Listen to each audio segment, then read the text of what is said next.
Radyo Publiko, Radyo Pilipinas. May dalawang muka ang gutom na matagal nang kinahaharap ng bansa. Ang gutom ng magsasakang buong araw nagtatanim pero kapos pa rin ang kita. Ang gutom ng pamilyang walang maihain. Ang ugat ng problema, maraming dinadaan ng mga middlemen ang mga ani. Nagmamahal ang pagkain pero lumiliit ang kita ng mga magsasaka habang nahihirapang makabili ang mga pamilya. Ito ang binago ni Pangulong Ferdinand Marcos Jr. Ang presidente natin napakalinaw ng instruction sa amin noon, huwag kami bibili sa mga malalaking kumpanya. Unahin ang mga farmers co-op. Lahat ng mga benepisyaryo ng walang gutom, sa farmers co-op rin tayo humahango. So sir, yung farm niya, doon na kami bumibili. Noong nakaraang linggo, dinayo ng Pangulo ang South Cotabato. Kanyang ininspeksyon ang pagsasanib puwersa ng Department of Agriculture at Department of Social Welfare and Development para tiyaking mula bukid ay diretso na ang ani sa DSWD. Na-conceptualize na ating Pangulo, mabawasan yung layers, lumaki ang kita for both the farmers and mas babay ng gastos for the consumers. Pinakinggan din ng Pangulo ang mga pamilya. Ngayon, makakain na talaga kami 3 beses sa isang araw. Kanin na. May ulam na sir, may protein na tayo eh. Ganito, hindi na kayo nag-aalala. Lalo na kayo, ang dami ninyong pinapakain. Para sa Pangulo, ang food security ay hindi lang programa, kundi pangako na ang tulong ay pangmatagalan. Ang tawag namin, hindi na farm to market. Ang tawag namin dito, farm to table. Dahil tuloy-tuloy, mula sa mga farmer, dire-diretso na sa kanilang hapagkainan. Sa buong bansa, tuloy-tuloy ang trabaho. Isa-isang inaayos ang mga bagay na magpapagaan sa buhay ng mga Pilipino, tulad ng sama-samang pagkilos ng pamahalaan para sa siguradong pagkain sa bawat hapagkainan. Ito ang Presidential Broadcast Service Radyo Pilipinas. Radyo Publiko ng Bagong Pilipinas para sa Bagong Pilipino. Naghahatid ng mahahalagang balita at impormasyon na guugnay ng pamahalaan sa sambayanan. Tulay sa himpapawid ng serbisyo publiko. Radyo Pilipinas. Radyo Publiko. Ang boses ng Pangulo. Sa Iloilo, Radyo Pilipinas. 585 AM. Philippine Standard Time, alas 10:03 sa aga. Dalina, Dalina, Tukibuntang Western Visayas. Dalina, tuloy ang mga solusyon sa problema, pinaagi sa siyensya at teknolohiya. Sa siyensya, teknolohiya, inovasyon. Dalina, Tukibuntang Western Visayas. Dalina, Tukibon ang mangugar sa rehiyon, libuton tahibalun, kasaysayan kaluluwa. Tukib, tukib, tukib, Western Visayas. Tukib, tukib, tukib, tukib, tukib, Western Visayas. Magpamati na sa Tukib sa Radyo Pilipinas Iloilo kada Miyerkules, Huwebes kag Biyernes alas 10 tungkol alas 10:55 sa aga. Tukib! Dalina, Tukibon pa ang Western Visayas. Mabuhay Pilipinas, mabuhay Western Visayas. Dalina, Dalina, Tukibon pa ang Western Visayas. Maayong aga Luzon, Visayas, kag Mindanao. Live nyo kami nga mabatian sa 585 kHz sa lilisuan sang inyong mga radyo kag sa Radyo Pilipinas Iloilo Facebook page. Dalina, Tukibon pa ang Western Visayas. Adlaw kita sang Huwebes, July 9, 2026. Sa rehiyon, Welcome sa panibago naman nga episode sang programa Tukib, ang Science and Tourism Program sang Radyo Pilipinas Iloilo. tukib, tukib, Western Visayas. Ako ang inyo kaupod, katukib, Hope Torrechante. Tukib, tukib, Western Visayas. Dalina, Subong nga adlaw sang Huwebes mga kabiyanan, pila ka mga tupiko no nga aton nga pagapatpaton lakip na dira no ang aton nga interview Tukibon pa ang Western Visayas. sa Banwa sang Carles. Tukibon ang Later makaupod nato ng aton espesyal nga bisita gikan sa Carles Municipal Agriculture Office. Makaupod naton live via Zoom in a while si Sir L.M. Marcelo, ang Senior Environmental Management Specialist sa nga Office of the Municipal Agriculturist. Aton istoryahan mga kaabyanan ang Project Bahura nga gin-launch no sa Carles Municipal Agriculture Office. Sandamlag lang ina mga kaabyanan sa Sikugon Island. So ibaloon naton ano bala ang nangin inspirasyon no sa paglunsar sang Project Bahura kag nga abala Sikugon Island ang napilian nga lokasyon. Pilaayhan ka mga artificial reef no ang ginpahamtang sa idalom sang nasambit nga proyekto.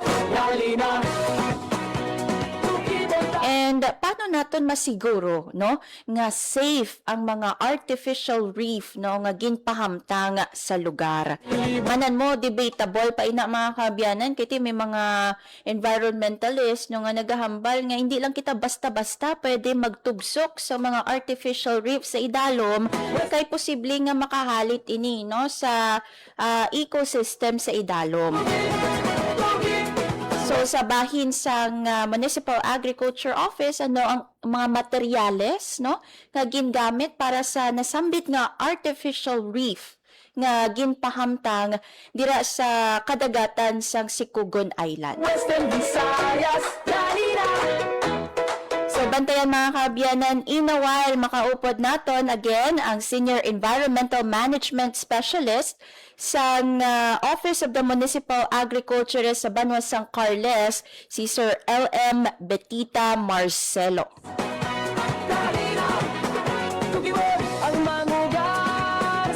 But before that mga kaabyanan, istoryahan naton of course ang lakat sang panahon and aktibidad sang Bulkang Kanlaon. Duha ka ahensya mga kaabyanan sa DOST, ang DOST Pag-asa ka DOST FIVOX ang masako for sure no subong adlaw bangod sang bagyong Inday kag ang paglupok sang Bulkang Kanlaon. Kaina mga kaabyanan, mga around 7:33 sang aga, naglupok ang Bulkang Kanlaon, no? So in a while, mabalaan nato, ano bala ang nangin aktibidad sang Bulkang Kanlaon following, no, sang moderately explosive eruption. Now nato mga kaabyanan ang lakat sang panahon with DOST FIVO. DOST Pag-asa. Kanlaon bantayan, alerto kita, stay safe, stay ready, pamatian na. Para may baluan ang latest sa sining bagyong Inday mga kaabyanan, makaupod naton sa piyak nga linya si Ma'am Leonor Silvestre sang Pag-asa Iloilo. Ma'am, maayong aga. Hi, hello, good morning. Muna ang ating latest weather update para sa karon nga adlaw sang Thursday, July 9, 2026. As of 8 AM ngayon ng aga, ang gina-monitor natin nga si Typhoon Inday ay gina-estimate natin base sa mga available nga data nga ang sentro sang iya mata ay yara sa may kalayon 875 km east of northern Luzon. May maximum sustained winds ini nga 165 km per hour nyo sa center, kag gastanas nga up to 205 km per hour. Ang iya hulag ay pa northwestward at 15 km per hour. Base sa ating nga track and intensity outlook, si Bagyong Inday or si Typhoon Inday ay posible magagwa sa ating Philippine Area of Responsibility by Saturday, July 11. And then southwest monsoon ang nag-aapekto sa may Palawan, Visayas, kag Mindanao. Bangod sa nga sistema, diri sa Western Visayas ay mag-eksperyensya sa magalumo ng kalangatan nga may mga laptalap ng mga pag-ulan, pangalat kag panag-uob tugas ang southwest monsoon. Makasarangan tugtog makusog naman ang hangin natin nga magahalin sa direksyon southwest nga magadala sa makasarangan tugtog mabalod nga kadagatan. Forecast temperature natin generally nasa 25 to 32 degrees Celsius. ang adlaw nagbutla kaginang alas 5:33 ang aga kag magatunod ini alas 6:17 karon sa hapon. Kag bunay ang aton latest weather update halin diri sa may Iloilo Doppler Radio Station. Ako si Lenore Silvestre, madamagid nga salamat. Ma'am Leonor, klaruhon ko lang, no, nga ang bagyong Inday from super typhoon category na downgrade na ini siya sa typhoon category. Yes ma'am, nag-weekend ang aton nga bagyo nga ginamonitor, ma'am. Nag-downgrade siya into typhoon category. So, ma'am, no, posible pa bala nga maghina ang ining bagyo antes, no, nga magwa sa Philippine Area of Responsibility? Well, sa iya nga maximum sustained winds ay posible magahina pero masustain niya sa gihapon ang typhoon category, ma'am. With that, ma'am, no, last na lang ang imo nga mapanugyan sa aton nga mga kauturan, especially those, no, ang mga mangingisda naton, mga mangunguma naton nga nagarely, no, sa forecast sang pag-asa. Yes, ma'am, kay sa subong para sa aton sa mga tagpalamanti nga nagapalawod ay kung pwede, hindi lang danay kita magpalawod kay ang aton nga hangin ay nasa moderate to strong, so medyo makusog na ang aton nga wind intensity, kag ang aton nga coastal water condition ay moderate to rough, so medyo mabalod na kay ang expected nga height sa aton nga wave height natin ay nasa 1.2 to 3.1 meters, so medyo mataas mga balod pwede natin ma-experience. So, kung pwede, hindi lang dami kita magpalawod kay delikado. With that, ma'am, Leonor Silvestre, madamo gid niya, salamat, maayong aga. Welcome, ma'am, kag maayong aga man.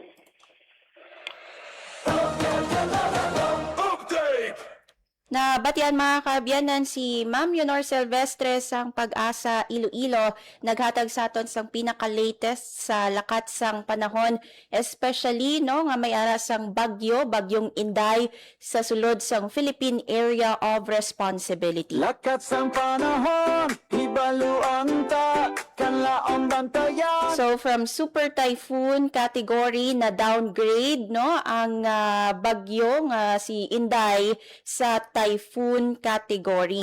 Kag posible, no, nga iga-maintain ang ini nga category tubtob, no, nga makagwa sa Philippine Area of Responsibility. Sa aton nga mga kauturan, no, again ang pahanumdom sa aton nga DOST Pag-asa, no, especially ang aton nga mga magagmay nga mga sakayan, no, hindi anay kamo, no, nga magpalawod. Delikado pa, no, kay mabalod pa ang aton nga kadagat.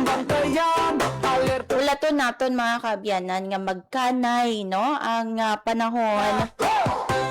Safety first sa aton nga mga kauturan. Meanwhile, mga kaabyanan, sa bahin naman sa Kanlaon. Update sa Bulkang Kanlaon, mga kaabyanan, naglupok, no, ang Bulkang Kanlaon. Moderately explosive eruption. Pamatian na.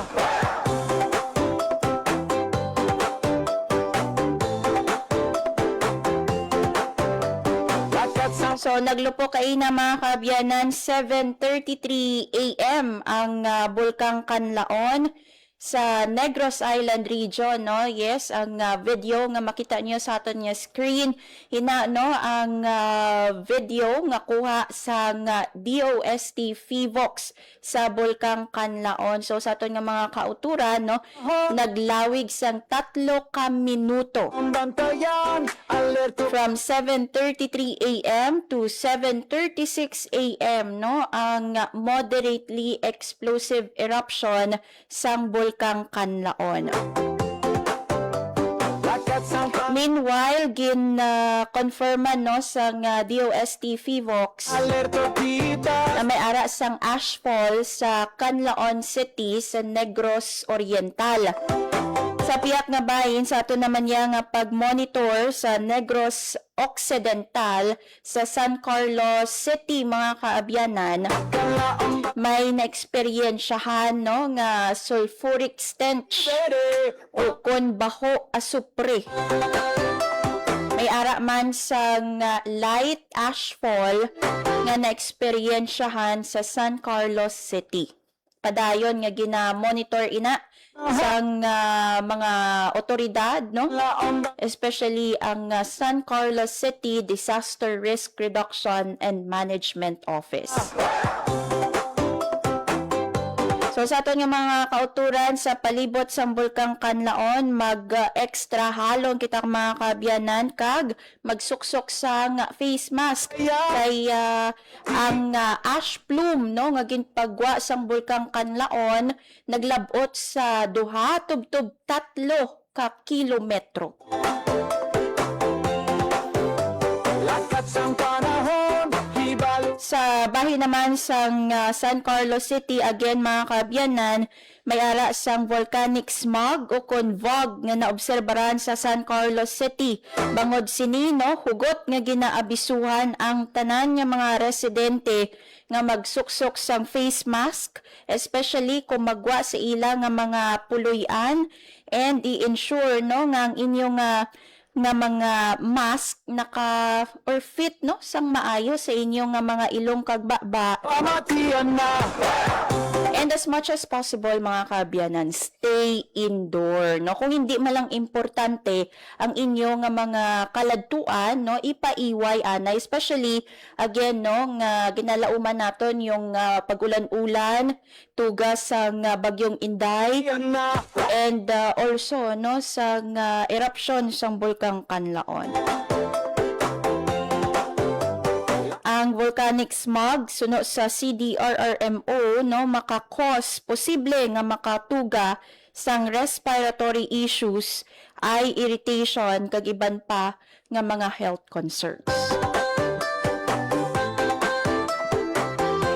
So our prayers again, no, para sa aton nga mga kauturan, no, dira sa Negros Island region kasunod man sang sining moderately explosive eruption.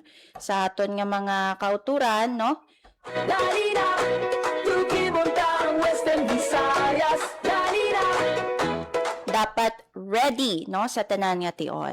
sa problema pinaagi sa siyensya at teknolohiya.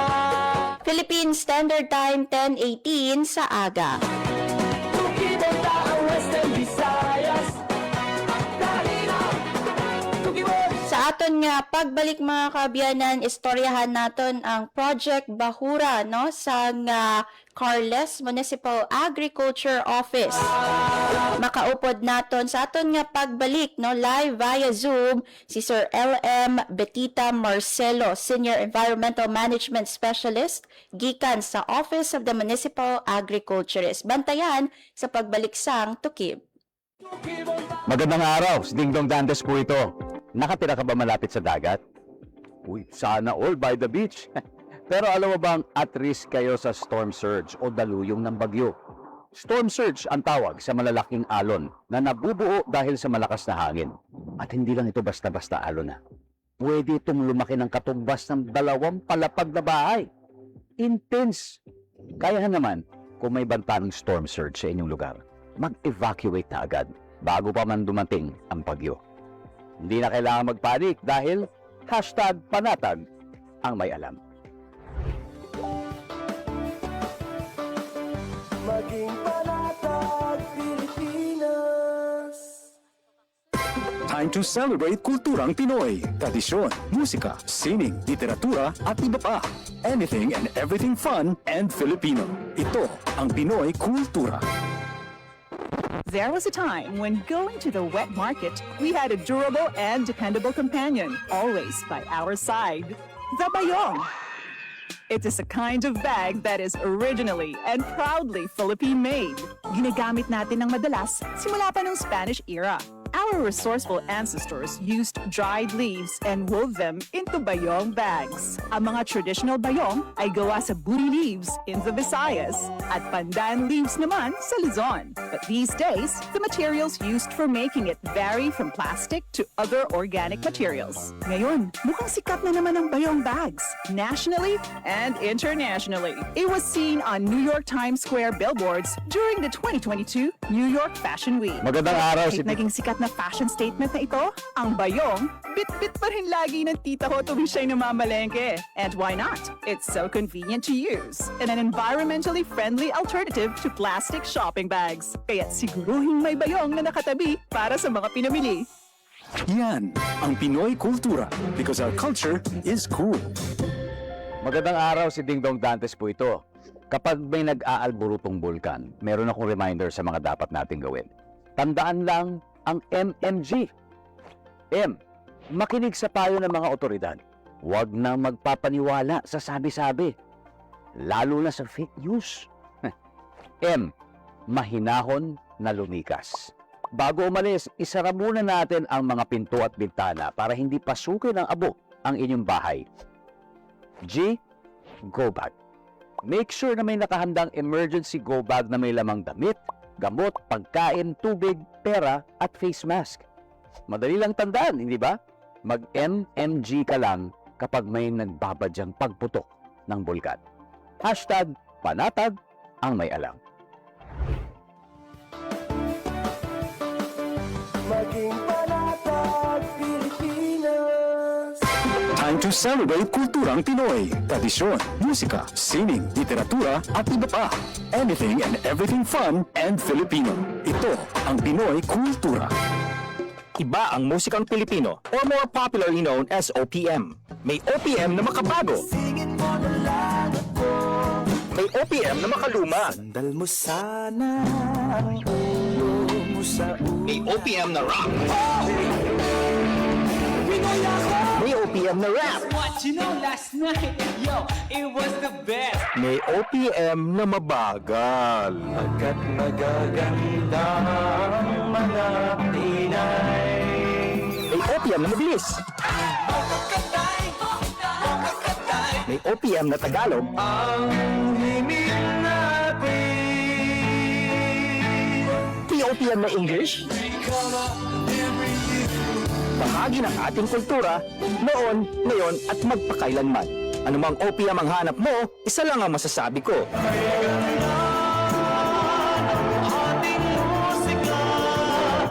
Yan ang Pinoy kultura because our culture is cool. Philippine Standard Time 10:33 sa aga. Ibon ang mga solusyon sa Sa gihapon mga kaabyanan, nini ang programa Tukib, ang Science and Tourism Program sang Radyo Pilipinas Iloilo. Biyahe kita sa padulong no sa norte nga bahin sang Iloilo. lugar sa rehiyon. Tadtuan naton mga kaabyanan ang banwasang Carles no nga recently o konsandamlag lang may ginlunsar nga Project Bahura. Western Visa. Ano bala ining Project Bahura sa nga Carles Municipal Agriculture Office? Ibaloon naton sini nga aga mga kaabyanan, and I believe no ready na ang aton nga espesyal nga bisita. So abi-abihon naton diri sa programa si Sir LM Marcelo, ang Senior Environmental Management Specialist gikan no sa Office of the Municipal Agriculturist sang Carles. Hi sir, maayong aga. Welcome sa Radyo Pilipinas Iloilo. Hello, Mami Aga. Batian mo ko? Yes sir, loud and clear. Ma'am, mamayong aga sa tanan, no, kag mayong aga mas sa tanan nga nagapalamati sa aton sa mga programa, kag hilabi na gid sa amon mga municipal official kay mayor, sa amon mga ka-office mates man diri sa Banwas San Carlos. Yes. Sir, no, sandamlag lang na kita namon ang inyong Project Bahura, no, sa nga post sa Municipal Agriculture Office. Sir LM, ano bala ang nangin inspirasyon, no, sa Project Bahura kag naabala sa Sikugon Island, no, gin-launch ining proyekto? Okay ma'am, mahatag lang ko sa brief nga rationalis ang ato nga project. Actually ini siya dugay na siya namon nga ginaplano man tani galing kiti sa tungod bala sa mga funding sa atong kag mga kwan. So ini nag-umpisa ini sang mga naniligad pa nga tinuig. Kada namon na mag-assessment sa inaang area, may nakita gid kami nga do badly damaged na gid bala ang reef. Tapos sang last year nakakandak man kami sa underwater scuba sorero sa dira man nga area. So doon na notice gid namon nga ang aton nga coral reef dira ang area do medyo badly damaged na gid siya kag puro na siya sang coral rubble. So ini siya nga area di gid siya matubuan sang stable, hindi siya stable lang substrate nga para matubuan sang corals. So sa pamaagi man sang Provincial Agriculture Office, nag-istoryahan na kami ni Sir Excalibur Setera kag ni dati nga Provincial Agriculturist si Sir Dodong Toledo nga kung pwede tani makapangayo kami assistance sa ila sa pamaagi sang pag-provide sa aton sa mga AR modules. So last year kita no dugin palaron kita nakapangayo kita sa ila sang budget para sa modules. Salamat may kay governor sa ano no sa iya nga mga suporta man sa aton diri. So amo na siya ma'am nakaumpisa kita so ang aton nga beneficiary isang amon man aton mga ano nando great steward man sa aton environment amo ni siya ang cooperative dito sa may Kaburihan. Which is nga daw tested naging man sila nga maayo magbantay sang aton nga kadagatan dito kay may mga mihura na sila ma'am actually may mga results na ang ilang area nga no take zone sa subong damo-damo na gid sang tryduck na gigas do 3 ka species nga tryduck na amon dito nakita. So tubul gid sila nga sila ang makabaton sang aton nga proyekto.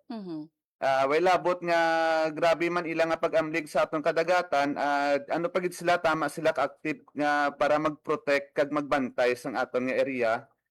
So mo na ma'am no bali may ara kita ka 100 modules nga gin-provide sa aton sang provincial government. Bali ang papel sang local government is kami nag-counterpart na sang labor kag transportation pakato sa isla. So ang deployment natabo ini siya sang sang June 30 pero way before pa ma'am months before pa nagkandak na kami sang intensive ginya assessment sa area para masigurado naton nga ang aton nga proyekto hindi makadamage aton nga donang manggad kay tama ini siya ka sensitive abi ma'am nga ano mo nga ecosystem. So although nga ma'am bakit nga banlas la na siya pero may ara man kabuhi nga mga flora kag fauna sa mga certain areas so gin make sure gid namon pamaagi man sa intensive nga pag-assess ng area. Sir LM, mga pilaayhan ka mga artificial reef no yung ginpahamtang naton dira sa kadagatan sa Sikugon Island. Ma'am, sa total naton is 100 and asya ka modules. We are planning to deploy it in different areas. Hindi siya namon pagtingobon. Kay may mga sparse nga coral cover man ang iban. So dito namon i-prioritize sa may mga coral rubble nga area. So hindi lang siya isa ka area, bali sporadic ang atong nga pag-deployment sinasang 100 units. Ang importante lang ma'am na we will do it scientifically nga hindi lang siya nga palagpat lang ibutang naton para hindi kita maka-harm pag-get further sa aton nga ecosystem. So sa 100 nga na-mention nimo Sir LM, tanan ini na panglatag na naton sa aton nga mga kadagatan dira sa Carles. So far ma'am ang nalatag pa lang namon is ang 6 tungod sa ceremonial naton kay amo man na siya sa aton nga dugin pag-celebrate sa hinugyaw sa kadagatan. So daw mo ni siya amon pamaagi nga para ma-emphasize man namon bala ang tawag naton nga pag-amlig sa aton nga dunang manggad. So ini siya do ceremonial pa lang. As of namin nabilin pa kita dito nga 96 ka modules. We're planning to deploy it within consecutive months after sang aton to nga ceremonial. So maybe makatapos kami guro mga October o kon mid-September pa. So anong mga area sir ang mga na-identify na naton nga pamutangan no dira sa may Banwa sang Carles after sang Sikugon diin pagid-ayhan nga mga lugar no dira sa Banwa ang latagan naton sang 96 nga nabilin nga mga artificial reef naton.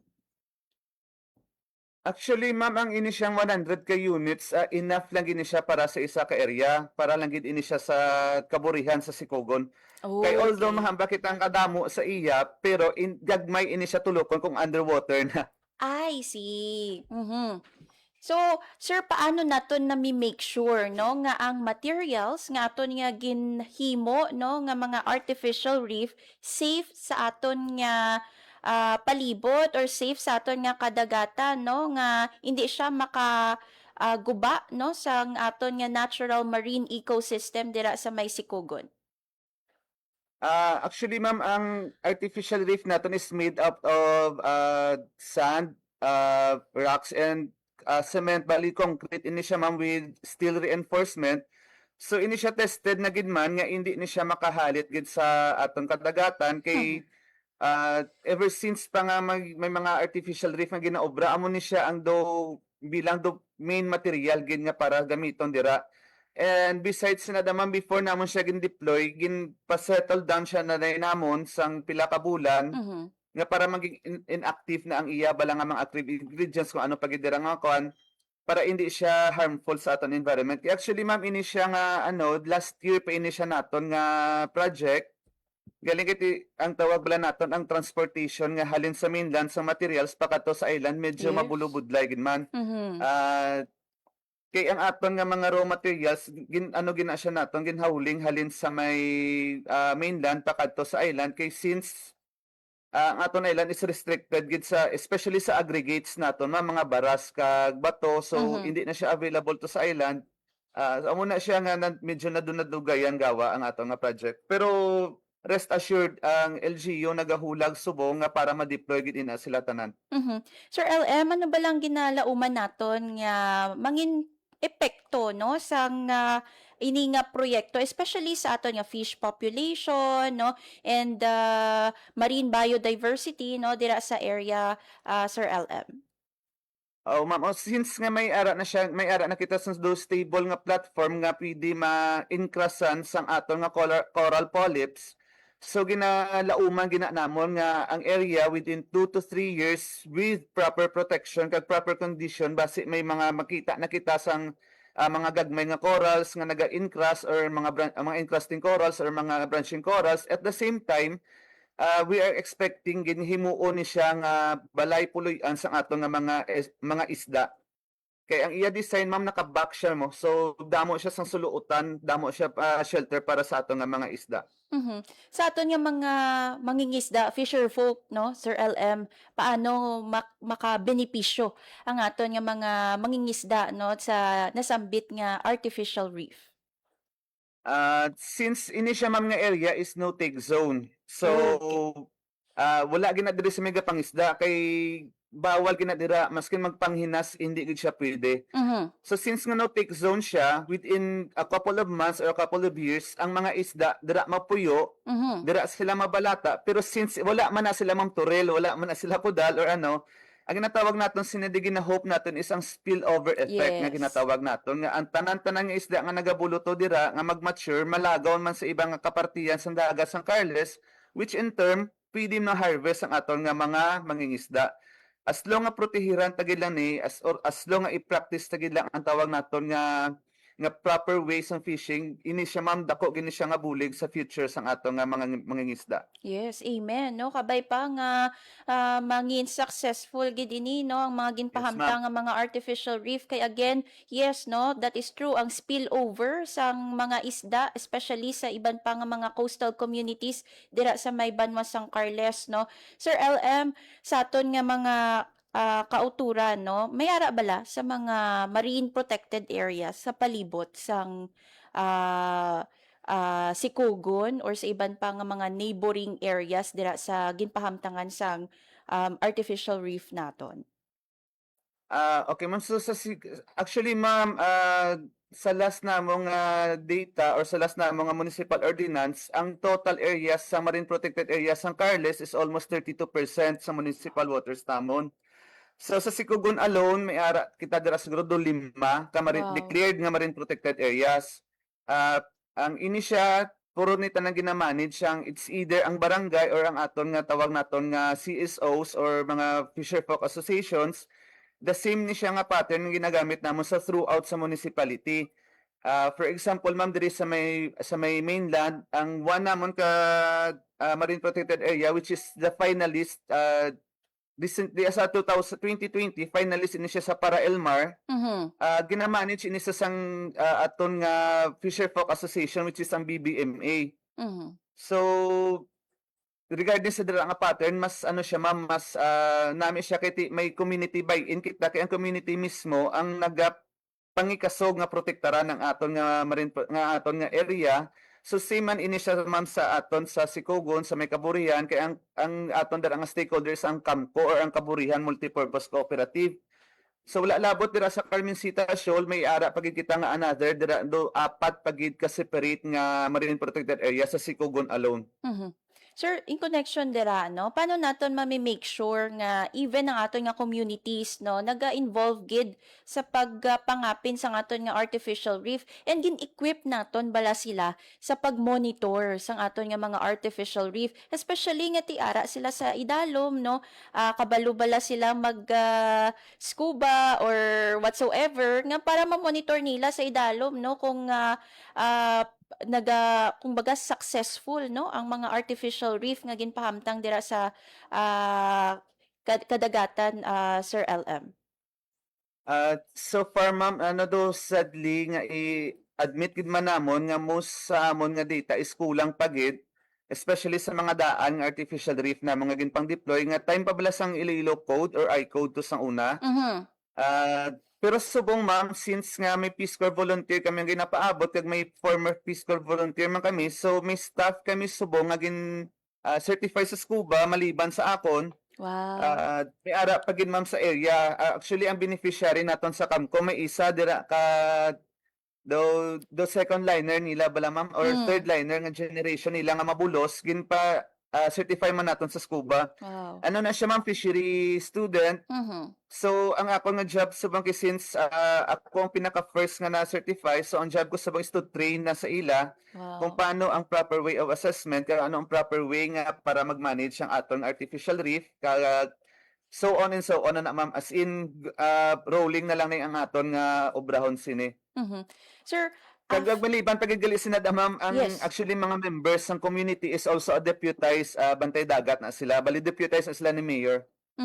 Wow. Sir, no, after sang Project Bahura dira sa area sang Sikugon, plano ayhan naton, no, nga i-expand, no, ang ining proyekto. I know medyo may kamahalan man ini, sir, no, kay hindi ni basta-basta but you know, although very ambitious, pero do may plano na, sir, nga i-expand considering nga Carles home ini siya sang kadamo nga mga marine protected areas. Actually, yes ma'am, may plan kami. Insakto na ma'am, which is ang restricting factor gid sa aton is budgetary. Yes. It will take like millions or something. Pero ginatry ginamon ma'am. Kag isa pa ma'am, may ara kami nga kumadumduman naton sa post naton ang Dive 360. Bali Yes. isa na siya ma'am ka grupo sa mga scuba diver. Kag may dive center sila sa Higantes. Actually led man ni siya sang akon instructor nga si Sir Larry Joy Al. So may mga plans na kami nga mag-create sa underwater museum dito man sa Higantes. So ini siya ma'am Wow. duga double ni siya as artificial reef. At the same time do art museum siya kay may mga connections ini sa mga artist. Ang plan nila is to honor yung mga nagkalabiktima bala ma'am naton sa Escafandra diving.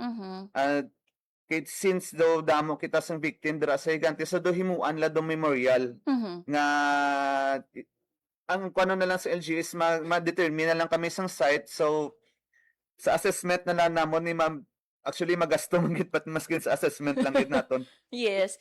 Pero may timeline na, yes, sir, kung saan ayhan ina. Hopefully ma'am, within 2 to 3 years will come to ano na ni siya fruition or matapos na ginaton tanan. Ang akon man ginapangabay no ang ibang mga actually may mga academy man kita diri nga naga-chat man sa ako, naga-extend man naga-express man sa interest nga mag-conduct sa study nila di sa amon. So gina-welcome namon sila kag ang nga details nila do magamit ginamon sa mga future planning. So hopefully within 2 to 3 years ma-deploy tanan kag ang underwater museum maumpisa na. Sir, and can I just say, no, nga lain gid yabi kung ang aton nga environmental protection makita gid ya bala or ma-experiensyahan first hand sa aton nga mga kauturan, no? Kay for example, no, when we train people nga mag-scuba dive or mag free dive, no, mas nagiging conscious sila sa pagpangapin sa aton nga mga marine biodiversity, no? Kita nila first hand kung anong mga beauty sa idalom sang kadagatan. So hopefully mas makampaign pagid ina, no, pinaagi sa sina nga proyekto Sir LM, no. Speaking of Dive 360, may ara pagid kamo sir, no, nga iban nga mga partners, no, sa Project Bahura. That includes ang aton nga Kapenro, ang aton nga Iloilo Province, no. Sino-sino ang aton nga mga partners, Sir LM, kag anong ilang nangin partisipasyon sa sini nga proyekto? So ma'am, ang i-shout out ko na especially sa Kapenro, which is sa other provinces sila, hindi na sila sa Iloilo Pero Yes.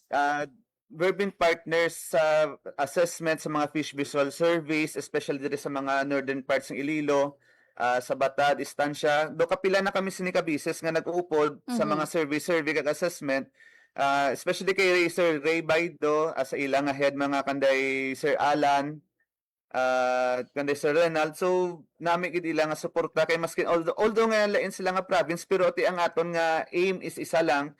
So ara gid sila permi. Ang sa Estancia, which is ang neighboring namon nga town, Yes. always present kini ang ilang nga mao nga si Sir Jong kag si Ma'am Debbie. Ang sa aton nga province, ang kwangit sininaw nag-obra sang proposal sa project si Sir X, Excalibur Setera, si Ma'am Grace, kag ang diver naton dito nga nag-abot na si Sir Jude sa Tomil. Same time sa niso, ma'am, si Ma'am Geneva nga nag-volunteer man sa aton dito nga pag-deployment, nag-volunteer man siya nga mag-dive. So far, do sila inang ato nga mga, ang nalipat pagig ko, ang Anilaw, gali, LGU Anilaw, nagpahula man sa amon sang gamit. Kay short kami, abi ma'am, sa dive gear, so gin-ask kong taga Anilaw kung pwede kami kahulam. Actually, ma-participate sila tani, galing kay doon nag-coincide man sa Arbor Day nila, Yes. amo to nga way sila kaupod. Sir LM, anong nakikita nato no nga maayo nga epekto sang kolaborasyon no sang academe, sang local government unit, sang mga iban pa no nga mga private stakeholders no sa marine conservation no, especially dira sa inyo sa lugar sa Carles no nga ginapalibutan no sang katubigan. Okay, actually, like I said sa speech ko dito sa Kaburihan, na nga hindi lang isa ang kilanlan or hindi lang isa ang spark. I mean nga through sa community or through sa collaboration sang kwan mas effective nato nga maprotektaran ang aton marine environment. So it only shows nga damo-damo kita volunteers, it only shows nga isa lang gid ang aton nga goal sa diri nga nga proyekto is to protect ang marine environment naton. Especially sa mga volunteers ni ma'am nga kanday sa ibang nga mga provinces pa, sa ibang nga offices. Since nga volunteers sila, so it means ang ilang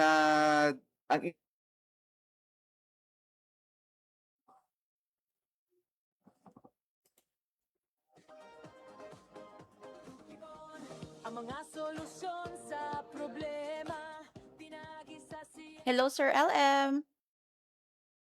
alam mo, stable ang connection. Yes, you were saying, sir? Sa mga ma'am no, it only shows nga aga collaborate ang tanan-tanan. It only shows ang amon nga goal or ang amon nga drive para sa environmental protection. Pareho si ma'am sa mga volunteers naton, which wala gini sila ma'am ginabayaran, wala gini sila ginakuan, as in nagkadto sila sa ila accord nga para gid sa aton nga pagproteher sa aton nga environment. Yes. So amo na siya ma'am no, ang duga pakita na subong nga ang movement naton sa environmental protection doon nagaamat-amat na lapnaag, hindi lang diri sa amon sa Carles kundi sa iban pang nga munisipalidad. Kag sa komunidad mismo ma'am, gaano na gid man subong nagaamat-amat ng movement naton. Sir, if you could assess lang no sang based man sa inyong observation sa Carles Municipal Agriculture Office no, kamusta yung level of awareness sang aton nga mga pumuluyo dira sa Carles no nga dapat naintindihan nila yung pagpangapin sa aton nga kadagatan, no, nga dapat naintindihan nila ang importansya sa mga artificial reef, no, or marine conservation, and hindi paggamit sa mga illegal nga klase sang pagpangisda. Kamusta ang ilang awareness, Sir LM? So, ano ma'am, no, i-contact, ay tagandang sa background. So, ang Carles is 70% nagasalig sa fishery livelihood.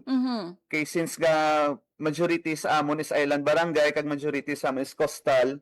So, ang mga 70% sa pumuluyo naman ga depend gid sa fishery livelihood. Pero so sad to say, sa 70% kani ma'am do almost gid siguro sa ila gina-take for granted lang gid ang tawag naton sa pag-amlig sang kadagatan. Kay do na anad na bala sila ma'am sang capture lang nga capture. Yes. Pero may hope ako ma'am, especially sa mga youth naton subong, kay may ara kita sa mga youth organization diri nga grabe sila ka-active sa atong environmental protection, especially sa youth organizations ng Tarong, ang Smart Youth or ang samahan ng mangingisdang matatag at responsable sa Tarong, bali mga kabataan ini sila sa mangingisda. Wow. Sila subong active gid sila subong katama para sa environmental protection. So ang amon target is matarget na gid lang kami sa mga kabataan sa mga bag-ulihing tubo kay ang culture is culture ma'am, mabulubot lang nga babalion. Yes. Pero may ara man quiz may sliver of change man gid sa iban, especially ma'am kung nakagraduate ng kabataan, duga panguntat na sila pangisda. So do mo lang gid na siya ma'am, no, pero ang akong gid hope is ang kabataan gid. Yes. Ang level sang atong nga mangingisda subong ma'am is sad to say medyo ara pa gid man siya sa below nato nga gina-expect. And hindi lang naton ini ma-rely sa local government units, Sir LM also ang aton nga mga national government agencies nagabuligay ini sila sa pag-educate sang aton nga mga pumuluyo, especially sa coastal areas, no, para nga sila mismo makapangapin sang mga kung diin sila nagapanguha man, no, sang ila palangabuyan. So dapat iprotektahan, no, ang ila source of livelihood, no. So sila mismo dapat makaintindi sina through education and through the efforts, no, sang tanan nga mga LGUs and of course the national government agencies. Sir, thank you very much, no, sa sining very concise and enlightening discussion. Siguro last na lang, Sir LM, ang imong mapanugyan or mamensahe sa mga pumuluyo sang Carles, especially, no, sa mga pumuluyo sang Sikugon nga kung sa diin ginpahamtang atong mga artificial reef naton. Imagine 100 units, no, sang artificial reef ang ipahamtang, no, dira sa baybayon, Sir LM. Ako lang mensahe, no, sa mga kasimanwa ko nga taga Carles o kung sa ibang pagid nga mga coastal communities, ang ini nga mga proyekto nga ginapang-obra sang gobyerno para ini sa Boss Damlag sang aton kabataan o kung sang aton nga mga pumuluyo. Hindi ni siya gin-create nga para magpigo sa inyo o kung magtawag nga maglupig sa inyo sa inyo nga palangabuyan, kundi ini siya do ginahimo ni siya nato nga do bangko. Ini siya do ini lang tatani nga permi lang ta withdraw dapat may deposito makita. So ini siya, no, ang mga close season, ang pagpagdeklara sa mga marine protected areas, ang paghulog sa mga artificial reef. Ini siya isa ka pamaagi nato nga para makadeposito kita nga para may withdrawon makita sa pila kadlaw sa atong kadagatan. Yes. So ako lang, no, ginapangayo ko lang is aton lang gid amnigan ang mga proyekto sang aton nga gobyerno kag ang pangugid is pangayo gid is nang mag-cooperar lang gid ang tanan-tanan. Sir LM, So madamo gid nga salamat. Sir LM, bago ko malipat, no, bugat ba pamutang, no, sa mga artificial reef sa idalom because you're a scuba diver so paano yan ninyo anong challenge, sir, no, sa pagpahamtang sang sini nga mga artificial reef sa idalom kag paano nyo gina-arrange dira sa idalom sang dagat ining mga artificial reef naton? Kung makita mo man sa aton mga pictures, may mga makeshift kaming lift bags. Lift bag ang tawag actually, mami, nga para do may siya bala, may dubag na siya nga ginasudlan sang hangin nga para hakwaton ang kuan ang aton nga artificial reef. Since so nga sobra ni siya 100 kilos, Wow. apat kami nagatuwang sa dalom plus ang container nga may puno sang hangin, ginabudlayan pa kami gyapon magpahulag sa iya. So, take gid ang ano as in sadya delikado kay kung basi maipit amon tiil, ara ka sa dalong tubig, hindi siya lango-lango nga sitwasyon. Actually, ang gin-select namo nga site is under, ano siya, mga 8 meters garon depth niya. So, medyo may, may risk na nga naka-include. Galing lang, pasalamat man ko no, sa aton nga mga volunteer, kay may gina-assign man kita nga rescue diver, may assign man kita nga dive master. So, gin-provide na siya sa aton man to nga para sa safety sang atong mga divers man sa dalom tubig. Do ano kalawig ini siya, sir, ang installation ninyo sang artificial reef sa idalom? Kag kapila ka mo magbalik-balik pa kadto sa lawod just to install no yung 4, I believe, no, nga artificial 6, reef. ma'am, 6. 6 ka artificial reef, Sir LM.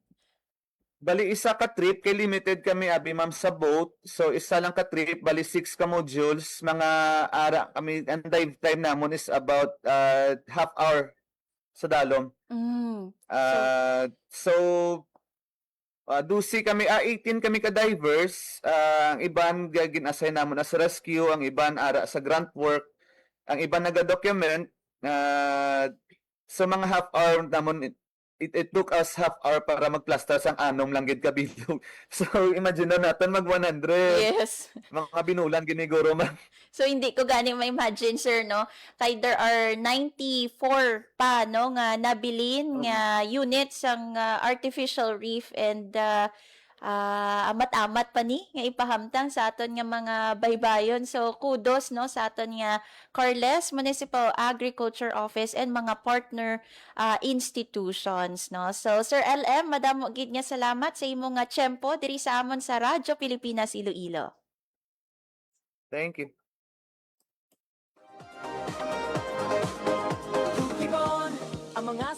Na batian mga kaabyanan si Sir LM Marcelo no sang Carles Municipal Agriculture Office natuhoy sa Project Bahura no nga launch dira sa Banwa sang Carles.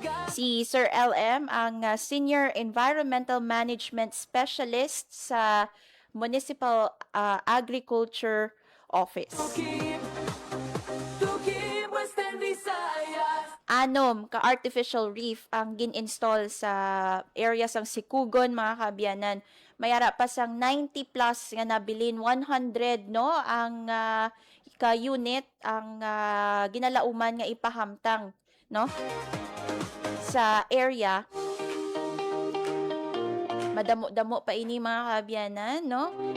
Ang good thing lang gid diri kay gabuligay no ang mga LGUs no sa Northern Iloilo, and syempre even ang Kapenro, ang Capiz Provincial Environment and Natural Resources Office nagbulig man no sa Iloilo province para sa nasambit nga proyekto, because I believe may ara gid man niya diverse no ang Kapenro kay there are projects abi no ang Kapenro nga say for example, scuba basurero no nagapang-collect sang basura sa idalom sang kadagatan, so kinanlan gid man nga may ara sa mga divers. So dira naton makita mga kaabyanan nga ang Akadim, LGU, no, iban pa nga mga private institutions or partners kung nagabuligay no mas naging positibo no ang proyekto. And kabay pa sa mga pumuluyo dira no, buligan naton ang Carles Municipal Agriculture Office sa pagpangapin sang aton nga dunang manggad, ang artificial reef nga ini no. Bulig ini sa para nga ma-make sure or ma-maintain naton ang marine ecosystem.